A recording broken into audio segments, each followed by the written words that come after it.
Good morning. My name is Carmone Owens, former case manager and lead facilitator here at Impact Family Counseling.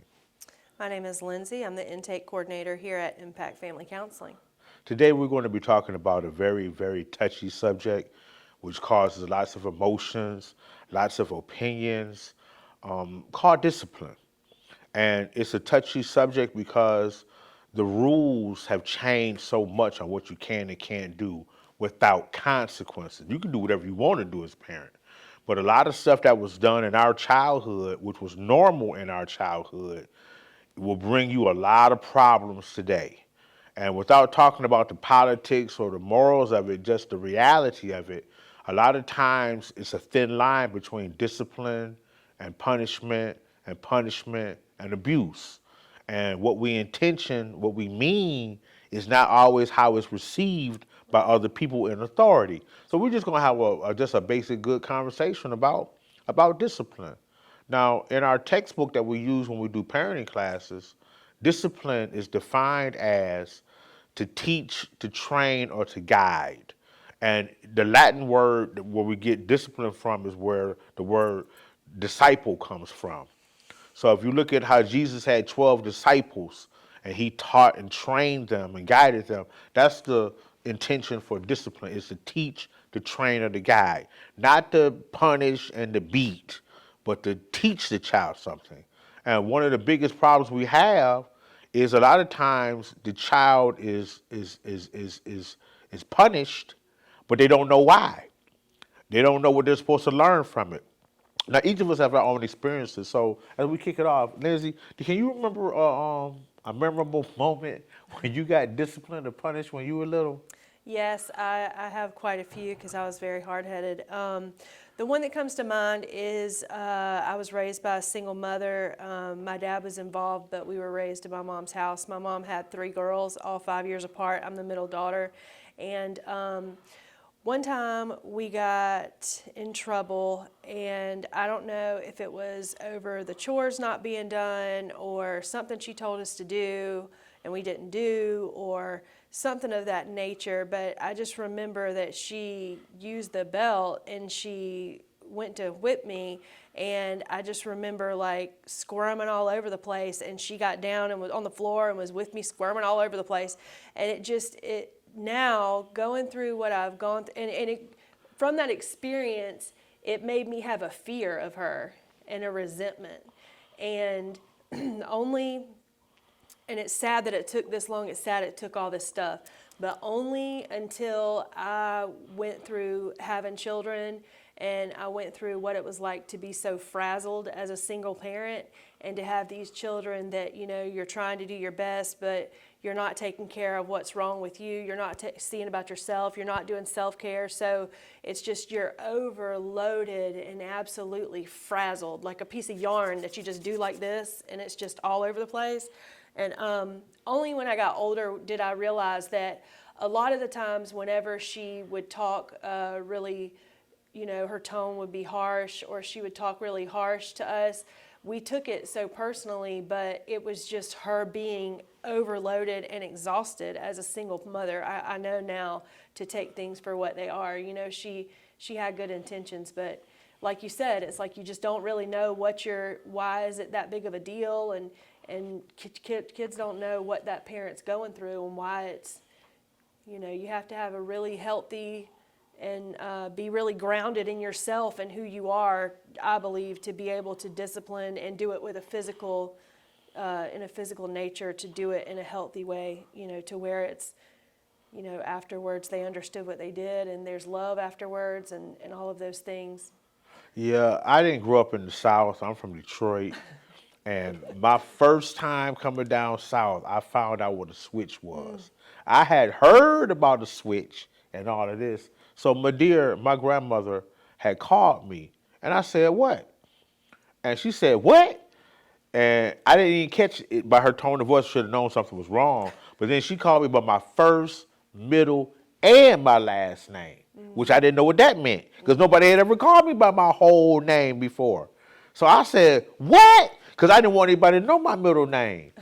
And then I heard her come stomping through the house. And she said, "Go get a switch." And I said, what, for the third time. Oh, no. And she said, go get a switch. So my cousins are whispering to me like, don't get a little one. Don't get a little one. And I'm like, don't get a little one. So I go out and I get what I think is reasonable. You know, it's an amazing thing. They always had these switch bushes when we were little where you could get switches from. They don't have those. I don't even see them around now. But back then they were everywhere. Right. But so I go get what I think is a reasonable, you know, something like this right here. I come back in with it, and I don't want to give it to her, but she snatches it out of my hand, snaps it in half, stomps outside, and come back with a whole tree limb. Oh, Lord. I didn't even think she could get through the door with this tree limb, and she beat the hell out of me. She didn't hit anything in the living room except me. I'm trying to run, twist, turn, like surgical precision. She beat me half to death. Then sat me down at the table. And the first time in my life I had ever had peach cobbler. I'm addicted to peach cobbler now. But I had peach cobbler with some ice cream on top. And she put all the other kids out. And she gave me the peach cobbler, and I'm trying not to cry because I can't eat and cry at the same time. But I've been beaten right here. And she's kissing me and rubbing my head and telling me how much she loved me. But she say, don't you ever disobey my dear, and you never talk back to my dear. And I was like, first time in my life I said, yes, ma'am. So, but in this instance, I knew what I had done wrong. I got severe consequences for it, but I knew what I did wrong. And then she did the key part that don't happen nowadays, which was she nurtured me. Right. You know, I got the cobbler straight out the oven, and none of my cousins got it. I got the ice cream on top. I'm the only one in the kitchen. I'm being made to feel special. Right. She's kissing me and hugging me. She's letting me know that she loves me. But I'm terrified of this little 4'11" woman for the rest of my life. Right. But most of the times when my mom would whoop me, it wasn't no nurturing. No, it was like, shut up before I give you something to cry for. So, and I didn't even know what I had done wrong a lot of times. You know, sometimes it was me and my brother did something and she didn't know which one of us did it, so both of us got a whooping. Right. You know, these things can cause a lot of issues. But I'm curious, how did what you went through growing up and all the other stuff you went through in life, how did that impact how you discipline your kids when you became a parent? Well, when my children were a lot younger, my ex-husband went to prison, so I was a single mom. And the recession had just hit, so I lost my career in the mortgage business. I moved back home and moved into my mom's house, and I was pregnant when Steve went in, and I had this 3-year-old little girl, and I had never even gone to therapy, never went to counseling, just went to church in a repetitive motion, just doing whatever, singing whatever. I went to church. I really wasn't, affected by it one way or the other. I just knew you had to go. And I parented out of my frustration and aggravation of what was going on in my life. And I didn't put my hands on my children because I was that aggravated and pissed off at my situation, at me working so hard and trying to build this life and being overworked. And really it came down to I hadn't seen about myself. I didn't see what was wrong with me, that I chose to overwork myself and make all this money. But really I was running from the things that I didn't want to take care of in my life that, needed change, that I didn't want to go through the emotional upset of change, like getting a divorce because we just couldn't get along or see eye to eye. I wanted my children to have both parents, unlike me, and in turn did far more damage than if we would have separated. So I had myself in this situation where it was just like so severely, overworked, exhausted, frustrated all the time, and my children caught that. They caught that in every way. And like I said, I didn't put my hands on my children out of fear of hurting them, but I yelled, and that's how I vented my frustration, is I would yell at them. And in the end, my daughter told me one time when she was about 10, she said, "Mom, I really wish that you would have spanked us instead of used verbal discipline because it hurt much worse." Do you think it was verbal discipline, or do you think you kind of unintentionally moved over the line to emotional abuse? I did. I know I did. because of where I was. I was so uneducated. I didn't know the first thing about a personality disorder. I didn't know the first thing about the label of dysfunction. I didn't know anything about that, what happened within the dynamics of my family, that there were other people going through the same type of situation, that it was something that was studied, it was something that could be helped, it was treatable, people could change. I just thought that's just the way it was. A lot of stuff that was like standard, grow up as you hear it, statements 101, like, I brought you in this world, I'll take you out. I'll slap the taste out your mouth. I'll knock you in the middle of next week. Look, if you didn't already know, these statements, if you say them in Family Dollar, Walmart, or Dollar General in 2023, can bring you a lot of Yes. problems that you don't want nowadays. What was said when we were little is not the same today. And we understand that some people say this is why we have some of the problems we have today. But at the same time, the laws have changed. The courts have changed. Public perception have changed. So it's important that you as a parent have more tools in your toolbox, because a lot of times our views on discipline get handed down from what we experience. But that doesn't always make it right. You know, my oldest is a girl, and I could pop her one time, and she wouldn't do it again, period. But my son would look at me, and I would tell him, like, don't touch this plant right here. And he would look at me and touch the plant, Right. knowing he's going to get it, and Right. still touch it anyway. So what works on one child, one style doesn't fit all. Right. And I think that's something that we as parents have really got to understand, that one style doesn't fit all. And like my youngest, when I came out of prison, he didn't know I was his father. So I had to go through the custody battle, supervised visitation, all that type of stuff right there. So I have never, ever whooped or hit my youngest boy, who's now 15 years old. But he minds me more than my oldest two ever did. And I've never whooped him. Right. But I have different parenting skills now. Right. You know, I have more tools in my toolbox. And one of the things I've learned is punishment is effective if it's explained and it's Yes. done to target. If whooping him is not nearly as catastrophic as taking his PlayStation, his phone, and his social media. Right. He'll take 3 whoopings to You're keep me right. from You're keeping him right. off social media. So you have to learn what affects your kid. Right. You know, you have to learn what affects your kid. What would you do differently though now, knowing what you know now? Like when you become a grandparent, what's going to be the difference on when you're a grandparent, how you discipline your grandkids? I already know my kids are going to be just like how I was to my parents. My kids are going to be like, you never treated us like this. It's just when you know better, you do better, you know? I mean, so how am I going to be?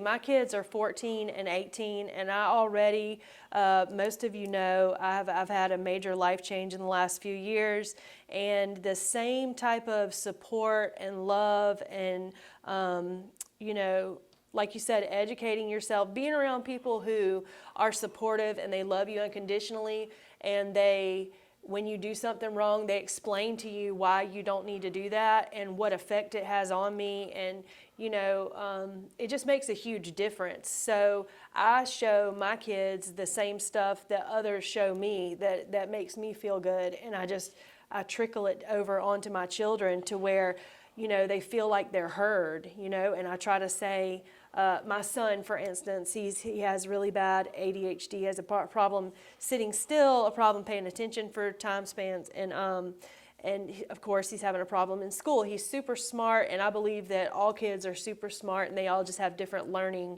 The ways that they learn are different, but you know, it's like initially my parents want to scream and yell, and you know, you're on restriction, you can't do this, you can't do that, and the difference that I bring to the table is, what is the problem? What is the issue? Because, you know, there's a problem with you not being able to understand it. So we need to fix the problem. And if it comes down to a conduct thing, then, you know, yes, you need to be on restriction. No, you don't need to get sent money so you can go and make a big order at McDonald's with your friends, or you don't need this to go fishing or to do extracurricular activities. So I do see a big difference with my daughter as well. My daughter, I believe that because of the way that I parent her now and I listen to her and she's heard by me, that I'm able to get outside help, use outside resources. That is a huge, huge thing that I lived up until like 30, 35 years old and wasn't aware of some of the resources that are available to us. And it's like, it makes such a difference in your life to be around people who are experiencing the same thing, whether it's raising inner city at risk, young boys, 13 to 17. Those moms get together and they know what each other's going through. They understand each other's fears, the things that they deal with by their child not minding, being caught up in the wrong crowd. It just makes a big difference being around people who understand what you're going through, whether it's at a resource place or whether it's some type of support group or something like that.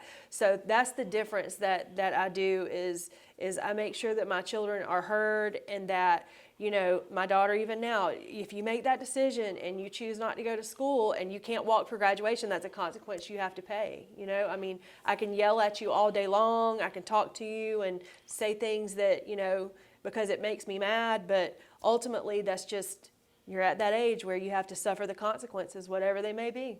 This notion that what happens in my house stays in my house, Right. has good and bad to it. Because if you never talk about anything with anybody else, and I'm not talking about just putting your business out there. I'm not talking about that. Some things need to stay in the house.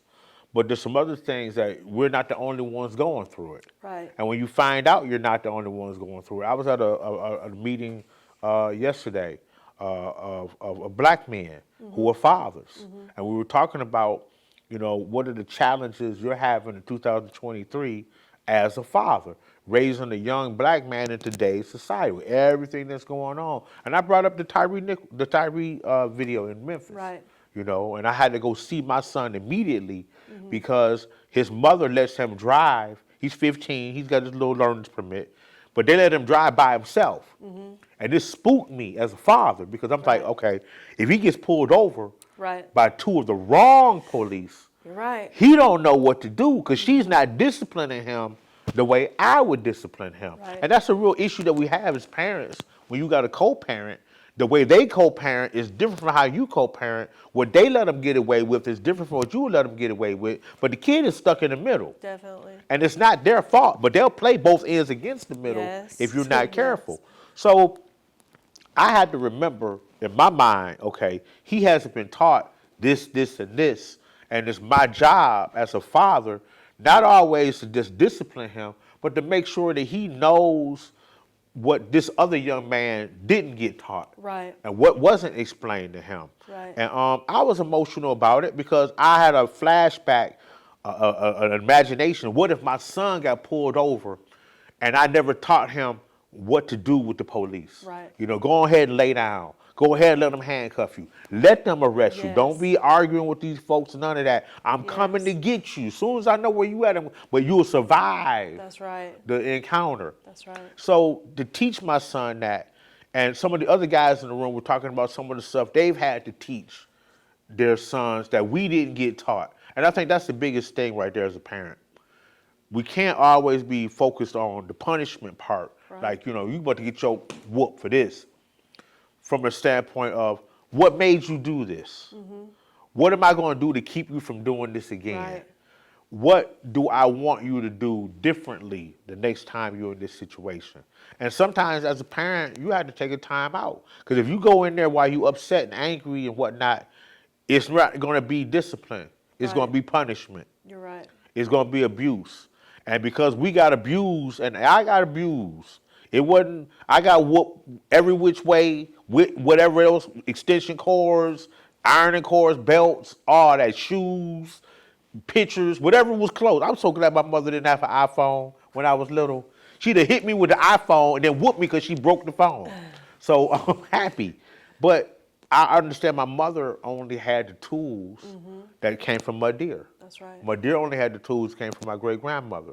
So now in 2023, with social media, with everything being like it is, how do you as a parent gain more tools? And what Lindsey was talking about, the resources.